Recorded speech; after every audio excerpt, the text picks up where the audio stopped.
हे भगवान, ये गई आखिरी 22वीं रोटी। मैं तो बुरी तरह थक गई हूँ। चलो अब सभी को खाना खाने को आवाज लगा देती हूँ, उसके बाद खाने के बर्तन साफ करके मैं भी कुछ देर को आराम कर लूंगी। आरती ने ऐसे बोलकर सभी घर वालों को खाने के लिए आवाज लगाई और सभी टेबल पर आकर बैठ गए। कुछ ही देर में सभी का पेट बस भरने ही वाला था कि तभी अचानक से रोटी खत्म हो गई।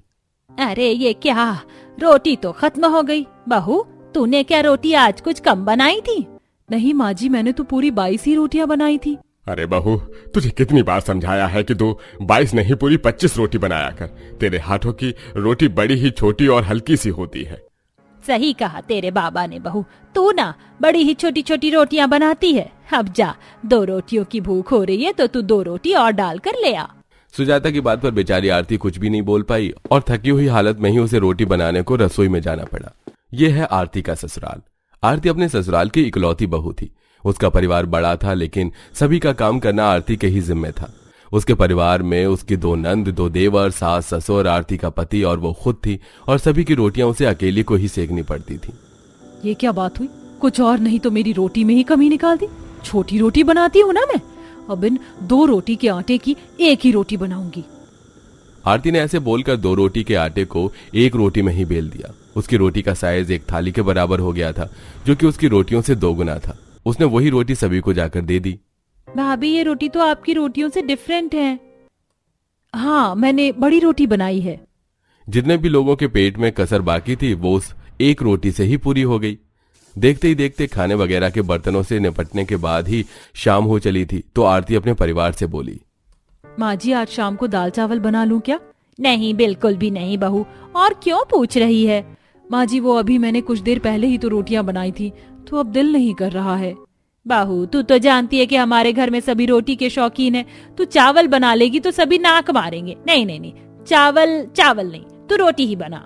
सुजाता ने जरा भी अपनी बहू की बात को नहीं समझा और आरती को रोटी ही बनाने को भेज दिया। ये क्या बात हुई? कभी कभी मेरे भी तो मन को देखा जाना चाहिए। ये क्या कि बस अपना ही अपना सोचो। अरे अभी दोपहर में ही तो मैंने इतनी रोटी बनाई है, अब फिर से 24-25 रोटी बनानी होंगी। ना बाबा ना, मैं तो बड़ी बड़ी सी रोटी बना दूंगी और जल्दी से निपट जाऊंगी।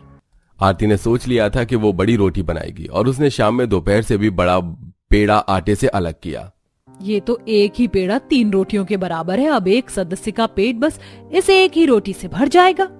आरती ने ऐसे बोलकर उस बड़े पेड़े को किसी तरह स्लैब वगैरह पर बेला और उससे बड़ी वाली थाल के बराबर रोटी बना दी। 1 ही रोटी का साइज बड़ी थाली जितना था। अरे माँ, ये रोटी है या रोटा? ये तो एक भी खानी मुश्किल है। बहू, इतनी बड़ी रोटी तो तूने आज से पहले कभी नहीं बनाई। नहीं बनाई, लेकिन माँ जी अब से बनाया करूंगी। ये थाली के बराबर की रोटी बनाने से मेरी मेहनत कम लगी और काम जल्दी हो जाएगा। अब खाइए, ये नॉर्मल रोटी की तरह ही है। आरती के बोलने पर सभी ने रोटी को तोड़ा और खाना शुरू किया। आरती ने सभी के हिस्से की वो 1-1 बड़ी रोटी बनाई थी, लेकिन किसी से भी वो पूरी नहीं खाई गई। ऐसे ही कुछ दिन और बीते। हर एक दिन के साथ साथ आरती की रोटी का साइज बढ़ने पर ही था, जो घर वालों को अजीब लगता था। वाह, आज तो मैंने इन रोटियों के जंजाल से बहुत जल्दी निपट गई। माँ जी, बाबा जी आ जाइए, खाना तैयार है। आरती के बुलाने पर सभी टेबल पर खाना खाने को आ गए और टेबल पर देखते ही उन सभी की आंखें फट गईं। हे भगवान, बहू ये रोटी है या चादर? तूने तो पूरी टेबल के बराबर ही 1 रोटी बना दी है। बहू, इस रोटी की वजह से तो अब टेबल पर प्लेट रखने की भी जगह नहीं बची है। इतनी बड़ी चादर जैसी रोटी कौन बनाता है बहू? हाय, जरा देखो तो इसका साइज। ये तूने बनाई कैसे है? कला है माँ जी। मैंने इतनी बड़ी रोटियां बनाई हैं कि 2 रोटी में ही आप सभी का पेट भर जाएगा। लेकिन भाभी, 2 रोटियों में पेट भरना किसे है? मेरा मतलब, आपने ये क्यों किया? इतने लोगों की अकेले 2-2 वक्त रोटी बना बनाकर मैं थक जाती हूँ। अब मैं और ये नहीं कर सकती हूँ, इसीलिए मैं बड़ी बड़ी रोटी बनाकर ठंडक पाती हूँ। आरती की बात सुनकर कोई कुछ नहीं बोला और सभी ने किसी तरह से वो चादर जैसी रोटी ही खा ली। अब लगभग 1 महीना बीत चुका था। हर रोज घर वालों को आरती चादर जैसी रोटी ही बनाकर दे देती थी, जो सभी को खानी पड़ती थी। ऐसे ही सिलसिला जारी था कि एक दिन, अरे आरती बहू, आज का खाना जरा स्पेशल बनेगा। क्यों माँ जी, कोई आ रहा है क्या? हाँ, आ रहा है। तेरे ससुर जी के एक बहुत पुराने दोस्त हैं, वो हमारे घर आ रहे हैं अपनी बेटी और पत्नी के साथ। बहू, सब्जी तो तू अच्छी ही बनाती है, लेकिन रोटी का आज ख्याल रखना। हम लोग तो खा लेते हैं तेरी चादर जैसी रोटी, लेकिन उनके लिए नहीं बनाना। आज नॉर्मल ही रोटी बननी चाहिए। सुजाता ऐसे बोलकर चली गई। आरती भी खाना बनाने को रसोई में आई, लेकिन उसे कई चीजें कम लगी थीं, इसीलिए वो पहले बाजार चली आई। अब मेहमान आ रहे हैं तो पनीर बनना तो जरूरी है, मैं पनीर ले जाती हूँ। और माँ जी ने कहा था कि रोटी छोटी बनाओ, लेकिन अब तो और भी ज्यादा लोग हैं। रोटी अगर मैंने छोटी बनाई तो गिनती 30 से 32 रोटी तक पहुँचेगी और कोई भी मेरी मदद करेगा नहीं। ना बाबा ना, मैं तो अपनी बड़ी रोटी ही बनाऊंगी। ज्यादा रोटी बनाने का डर आरती को सता गया। वो घर पहुंची और स्वादिष्ट सब्जी बनाने के बाद उसने वहीं चादर जैसी रोटी बना दी। कुछ ही देर बाद मेहमान आ गए और अरे वाह सुजाता जी, आपके मेज का मेज पोश तो बहुत ही सुंदर है, बिल्कुल रोटी जैसा लग रहा है देखकर। जी ये कोई मेज पोश नहीं है, ये तो रोटियां हैं खाने के लिए। अरे ये चादर जैसी रोटी है। हाँ विनोद, तेरी बहू ऐसी ही राक्षस जैसी रोटी बनाती है या हमें डराकर भगाने को खास तौर से बनाई है? कैसी बातें कर रहा है यार तू, तुझे खिलाने को बुलाया है मैंने। अंकल जी, रोटी का साइज देखकर तो नहीं लग रहा है कि खातिरदारी दिल से की जा रही है। विनोद के दोस्त के परिवार ने ऐसे ही मीठी छुरी बनकर वार किया और विनोद और सुजाता बस शर्मिंदा होकर सब कुछ सुनते रहे। उन लोगों के जाने के बाद सुजाता ने आरती को बहुत डांटा, लेकिन आरती भी जिद पर अड़ी ही हुई थी। उसने एक कान से सब कुछ सुना और दूसरे से निकाल दिया। ऐसे ही सिलसिला जारी था। हर रोज आरती चाहे कोई भी घर में आता या नहीं आता, चादर जैसी ही रोटी बनाती थी। इसीलिए आरती की शिकायत करने को एक दिन सुजाता और उसकी बेटियों ने एक खेल खेला। आरती बेटा, आज तेरे मायके वालों को मैंने शाम के खाने पर बुलाया है, तो जरा अच्छा सा खाना बना लेना। ठीक है। मेरे घर में तो खुद 5 लोग हैं, माँ बाबा, दोनों बहनें और भाई, यानी कि अब मुझे इतने लोगों का खाना बनाना होगा। लेकिन डोंट वरी आरती, मैं सब कर लूंगी। ऐसे ही सोचते हुए आरती ने सभी का खाना बनाया और हमेशा की तरह चादर जैसी रोटियां बना दी, जिससे उनकी मेहनत कम पड़ी। और कुछ देर के बाद, हे भगवान, ये हैवान जैसी रोटियां किसने बनाई हैं? आपकी बेटी ने, समधन जी। दीदी, ये भला किस तरह की रोटी है? ये रोटी कम और चादर ज्यादा लग रही है। आरती, तू अपने घर में ऐसी रोटियां बनाती है जैसे किसी इंसान को नहीं, राक्षस को खिलानी हो। हाँ समधन जी, ये रोजाना यही रोटी के नाम पर चादर बनाकर हमारे आगे रख देती है। मैंने आज आपको इसीलिए यहाँ बुलाया है ताकि आप खुद अपनी नजर से देखकर इसे समझा कर जाओ। हमारी तो ये सुनती नहीं है। आरती बेटा, ये सब क्या है? बाबा, हाँ मैं बनाती हूँ ऐसी रोटी, क्योंकि मेरे घर में सभी जवान लोग हैं, सभी अच्छा खाते हैं और दोनों वक्त रोटी ही खाते हैं, जिन्हें बनाने में कोई भी मेरी मदद नहीं करता। माँ, मैं थक जाती हूँ। दोपहर को रोटी बनाती थी तो शाम इतनी जल्दी हो जाती थी कि लगता था कि मैं बस यहाँ रोटी ही सेकने आई हूँ। लेकिन जब से मैंने बड़ी रोटी बनानी शुरू की है, मेरी रसोई से जान सी छूट गई है। माँ बाबा, मैं भी इंसान हूँ, आपकी बेटी हूँ। रोजाना मुझसे नहीं बनाई जाएंगी 50-50 रोटी। आरती की बात सुनकर सभी शांत हो गए और तब आरती की माँ सुजाता से बोली, समधन जी, मेरी बेटी का बड़ी रोटियां बनाना जायज है। आप घर में इतने लोग हो, कम से कम किसी को तो उसकी मदद करनी चाहिए। आपने तो उसे नौकरानी समझ लिया है। आरती की माँ ने ऐसे ही अपनी समधन को काफी कुछ सुनाया, जिससे कि उन सभी को भी एहसास हुआ कि आरती के साथ बुरा हो रहा था। अब आरती की नंदे उसके साथ रोटी बनवाती थी और घर में अब मीडियम रोटी ही खाई जाती थी और अब सब कुछ ठीक हो चुका था। सज धज के मैं जरा बन ठन के, बान चलाऊंगी नैनन के, आईना जरा निहार लूं, खुद अपनी नजर उतार लूं कि मैं तो सज गई रे सजना के लिए। अरे पहले रिश्ता तो तय करवा ले, फिर सजती रहना अपने सजना के लिए। जब देखो मेकअप करती रहेगी, सारा पैसा मेकअप में ठूस दिया है। जरा खाने पर भी ध्यान दे लिया कर। तूने हम मेरे साथ मेहमानों के खाने की कोई तैयारी भी नहीं करवाई। ओहो माँ, आप इतना परेशान क्यों हो रही हो? ये सारा काम तो आप खुद भी हैंडल कर सकती हो। और वैसे भी या तो आप मुझसे श्रृंगार करवा लो या काम। अगर मैं काम करती तो मेरे मेकअप कपड़े दोनों ही खराब नहीं हो जाते। फिर आप कहती, लड़के वाले तुझे देखने आए हैं, तेरे खाने को नहीं, तैयार क्यों नहीं हुई तू? अच्छा कर ली मेरी एक्टिंग, हो गया तेरा श्रृंगार। खाना मैं देख लूंगी। अभी तुझे आवाज दूंगी तो रसोई में आ जाना और चाय समोसा सबको देना। ओके माँ। तभी कविता रसोई में जाकर खाने की तैयारी करती है कि लड़के वाले आ जाते हैं। फिर सोनिया शर्मा कर सबको चाय नाश्ता परोसती है। लड़के और लड़की दोनों पक्ष में आपस में बात होती है और सास झट से अपनी बहू को पसंद करके उसके ऊपर लाल चुन्नी डाल और हाथ में शगुन दे देती है। लो जी, आज से आपकी बेटी हमारे घर की बहू हुई। अब तो बस शादी की तारीख निकलवानी है। ये लीजिए समधन जी, आप भी मुंह मीठा कर लीजिए।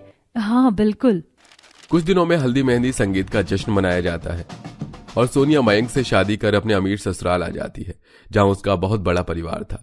घर में आने के बाद अंगूठी की रस्म की जाती है, जहां बहू जीत जाती है। ये क्या भैया, आप तो भाभी से हार गए। देखा, हमारी भाभी जीत गई। भाभी ने भैया को आते ही कब्जे में कर लिया, अब तो उनकी ही चलेगी। मेरे भैया भाभी के प्यार में डूब गए छपाक। बस बच्चों, बहुत हंसी मजाक हो गया, अब आराम भी करने दो। ठीक है पापा। अच्छा सुनो बहू, तुम घर की नई बहू हो तो अच्छे से तैयार होकर रहना, और हाँ, जो तुम्हारा मन हो, सबसे अच्छा बनाना जानती हो, वो कल पहली रसोई में बना देना। जी माँ जी। सब अपने कमरे में आराम करते हैं। अगले दिन सोनिया जल्दी उठकर भारी भारी जेवर पहन लेती है, बाजूबंद पैरों में पायल डाल लेती है, जिससे एक कदम चलना भी उसके लिए दुर्लभ हो रहा था। हे भगवान, इतने भारी जेवर पहनकर मैं पहली रसोई क्या, ससुराल की तीसरी चौथी रसोई भी नहीं कर पाऊंगी। ऊपर से मेकअप करके खाना बनाना, इन ससुराल वालों को क्या पता मेकअप करना कितना मुश्किल काम है। बेस बनाते बनाते 15 मिनट बीत जाते हैं। तभी दरवाजे से झट से अंदर आकर छोटी नंद पल्लवी बोलती है कि सोनिया डर जाती है। पल्लवी, तुम एकदम से आ गई, तुमने तो मुझे डरा ही दिया। बोलो। अरे भाभी, मैं कह रही थी तैयार होने में कितना टाइम लगाओगी? पहली रसोई भी करनी है, घर पर शायद मेहमान आ जाए। जल्दी से तैयार होकर आ जाओ। और ये क्या, हाथों में अंगूठी नहीं पहनी? पहन लीजिए, माँ ने बोला है। बाप रे बाप, इतनी अंगूठी पहनकर मैं खाना कैसे बनाऊंगी और पूरी का आटा कैसे लगाऊंगी? अरे भाभी, आप सब कुछ कर लोगी। जस्ट चिल, आज पहला दिन है ना, बाद में आपको आदत हो जानी है। बड़ी मुश्किल से एक एक पाँव रखकर सोनिया रसोई में पहुंचती है और पहली रसोई का खाना बनाना शुरू करती है, जो कि जेवर और मेकअप के साथ खाना बनाना मुश्किल था। साथ ही पसीने आ रहे थे। पसीना पोंछते ही उसकी बिंदी हट जाती है, काजल खराब हो जाता है। शुक्र है सारा खाना तैयार हो गया। माँ जी, अरे मैं आपके पास ही आ रही थी। माँ जी, मैं खाना लगा दूं? अरे ये क्या हुलिया बना रखा है बहू तूने अपना? खाना बनाना था, इसका मतलब ये नहीं तो अपना श्रृंगार बिगाड़ लेगी। जा, पहले अपने आप को टिपटाप बना कर ला। किसी ने तुझे देख लिया ना तो हंसेंगे भी और डांटेंगे भी। अच्छा लगता है घर की नई बहू राखी सावंत लगे, बिंदी नहीं है, पसीने में लथपथ है। क्या मतलब? अब इतने सारे जेवर दोबारा हटाकर फिर मेकअप करके आऊं? जी माँ जी। कमरे में जाकर सोनिया जेवर हटाकर दोबारा मेकअप करती है। हे भगवान, मेरी तो जिंदगी खराब हो गई। या तो ये लोग मुझसे काम करवा लें या श्रृंगार करवा लें, दोनों तो मेरे बस की नहीं है। इतना कहकर सोनिया वापस रसोई में खाना लेकर डाइनिंग टेबल पर सबको परोस देती है, जहां उसकी पहली रसोई का खाना खाया जाता है और सब लोग उसे शगुन देते हैं। फिर अपने कमरे में जाकर सोनिया फटाफट सारे गहने उतार देती है और सिर्फ मंगलसूत्र चूड़ी में रहती है कि कमरे में देवर आ जाते हैं। ओहो भाभी, आपने क्या हाल बना रखा है? आपकी अभी तो शादी हुई है और आप ऐसे रह रही हो। तैयार हो जाइए, बुआ जी का फोन आया है, वो आ रही हैं आप लोगों को देखने। वो शादी में नहीं आई थी ना? वो आधे घंटे में आने वाली हैं। आप थोड़ी देर पहले कितनी अच्छी लग रही थी, आपको जेवर हटाने नहीं चाहिए थे। अरे भाभी, खाना तो खत्म हो गया है। बाबूजी के लिए आप कुछ ठंडा और चटपटा सा बना देना, उन्होंने खास फोन करके बोला है। जरा यहाँ कैमरा कीजिए। शादी के बाद जिंदगी झंड कैसी होती है, ये आप सब लोग मुझे देखकर सीख लीजिए। मुझे आए हुए इस घर में 24 घंटे नहीं हुए हैं कि ये लोग मुझसे काम करवाए जा रहे हैं। अरे या तो ये काम करवा ले या श्रृंगार, दोनों मेरे बस की नहीं है। क्या हुआ भाभी, आप किस सोच में डूब गई? हाँ, देवर जी, नंद जी, आ रही हूँ। फिर सज धज कर सोनिया बुआ के लिए खास खाना बनाने जाती है और उसके आने पर पैर छूती है, खाना परोसती है। अरे वाह भाभी, बहू देखकर तो मैं बहुत खुश हो गई। अरे आपकी बहू हीरा है, हीरा। और देखो तो कितना श्रृंगार करके बैठी है। नई बहू ऐसे ही अच्छी लगती है। वो कविता है ना, छोटी वाली, उसकी बहू लगी नहीं रही थी कि शादीशुदा है। अरे ना रंगीली बिंदी लगाई थी, हल्की सी साड़ी और पहन ली, ऊपर से लड़की के चेहरे में दमक ही नहीं है। पर हमारी बहुरिया को देखो, नजर ना लगे। अरे ये तो है मेरी बहू, खाना भी अच्छा बनाती है, श्रृंगार भी अच्छा करती है, सो तो है। ऐसे ही दिन गुजरते हैं। कभी घर में रिश्तेदार आते तो कभी पड़ोसी, तो पति और ससुर के अमीर दोस्त, जिनके लिए बेचारी सोनिया को सज धज कर रहना पड़ता है और उसी में ही खाना बनाना पड़ता है। खाना बनाते बनाते बेचारी की हालत खराब हो गई थी। पूरी सेकने पर उसकी कांच की चूड़ियां गर्म हो गई थी। मेरा हाथ बहुत जल रहा है। कुछ देर के लिए चूड़ी उतार देती हूँ, सिर्फ एक पहन लेती हूँ। ऐसे करके सोनिया आराम से खाना बना लेती है। जैसे ही ससुर रसोई में पानी लेने आता है तो बहू को डांट देता है। क्या बहू, अभी तुम्हारी शादी को 15 दिन हुए हैं और तुमने चूड़ियां उतार के रख दी। पता भी है अब शगुन होता है, बाहर मेहमान आए हैं। अगर कोई तुम्हें ऐसे देख लेता तो हमारी तो नाक कट जाती। नाक कट जाती तो अच्छी बात है ना खूसट बुड्ढे। आपको क्या पता मैं कितनी परेशान हो रही हूँ। अरे या तो मुझे श्रृंगार करवा लो या काम, एक साथ मैं दो चीज नहीं कर सकती। मुझे पता है इतने मोटे मोटे दो हार में सांस भी नहीं आ रही है। पूड़ियां बनाते बनाते चूड़ियां गर्म हो रही हैं, जिससे मेरे हाथ जल रहे हैं। शादी से पहले 2-2 दर्जन हाथ भरकर मैंने कभी खाना ही नहीं बनाया। मेरे बारे में कोई नहीं सोच रहा है। मैं यहाँ पर कैसे रह रही हूँ। ऊपर से आपके 2-2 सुपुत्रियां गाल चलाती हैं, मेरे साथ हाथ नहीं बटाती।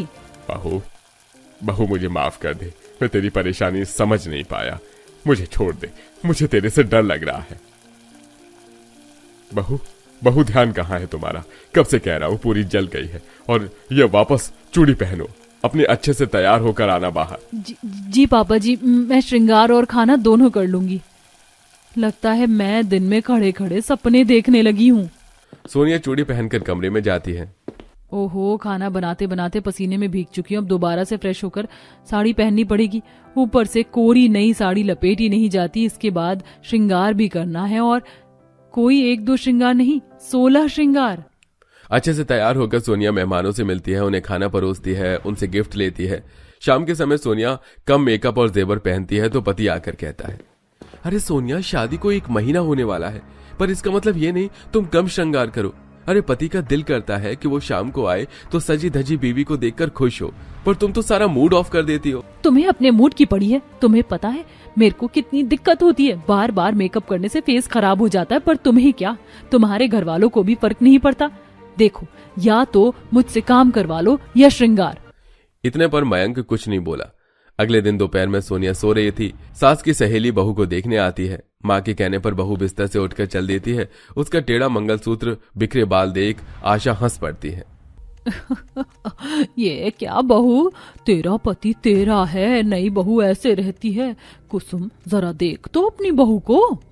अरे मौसी जी, आप ये क्या कह रही हैं? मैं बिल्कुल ठीक हूँ।